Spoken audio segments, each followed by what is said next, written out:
finaliste de la saison 14 de Top Chef, Danny Ketsar a découvert qu'il avait un cousin qui travaillait chez TF1 et que vous avez peut-être déjà vu aux 20h. Pendant 15 semaines, il nous a régalé dans Top Chef et la brigade cachée d'Hélène Darroze sur M6. Ce mercredi 7 juin, Danny Ketsar s'est incliné en finale du concours culinaire face à Hugo Riboulet. Pas amer, le jeune homme aux manchettes rouges s'est déjà lancé dans un nouveau très gros projet pour cet été et le début de l'automne, après avoir été promu chef du Bayview, le restaurant où il officie. Si Hugo a choisi d'investir ses gains et d'en conserver une partie pour des projets futurs, Danny aurait lui choisi de faire plaisir et d'aider financièrement ses proches. Car la famille, si est sacrée pour le jeune homme originaire de Rosny-sous-Bois. Danny Ketsar, Top Chef 2023, a découvert qu'il avait un cousin connu. Comme il nous l'avait confié en début de saison, Danny Ketsar est issu d'une longue lignée de cuisiniers.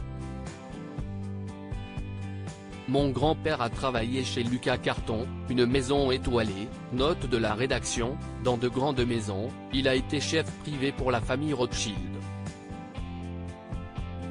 Il y a juste mon père qui a sauté son tour en devenant plombier, nous avait-il expliqué. Mais cette fois, dans la famille Ketsar, je demande. Le cousin. Car une autre personne porte ce patronyme dans le paysage audiovisuel français, Yannick Ketsar. Spécialiste de l'innovation, le journaliste intervient régulièrement dans le JT de 20h de TF1. On s'était beaucoup parlé sur les réseaux sociaux mais on ne s'était jamais rencontré en vrai. Ses grands-parents viennent du même village d'Algérie que les miens. On savait qu'on avait un lien de parenté, mais on ne savait pas encore exactement lequel, nous avait confié le chef en début de semaine dernière.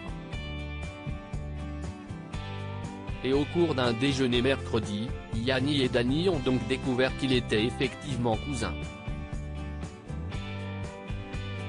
Danny Ketsar, le finaliste de Top Chef 2023 sera tout l'été à Paris. Si vous avez envie de goûter la cuisine du finaliste malheureux de Top Chef, pas besoin d'aller jusqu'en Suisse. En effet, à partir du 24 juin et jusqu'à la fin des beaux jours, le protégé de Michel Roth sera aux manettes d'un projet situé quai de Suffren, au pied de la Tour Eiffel.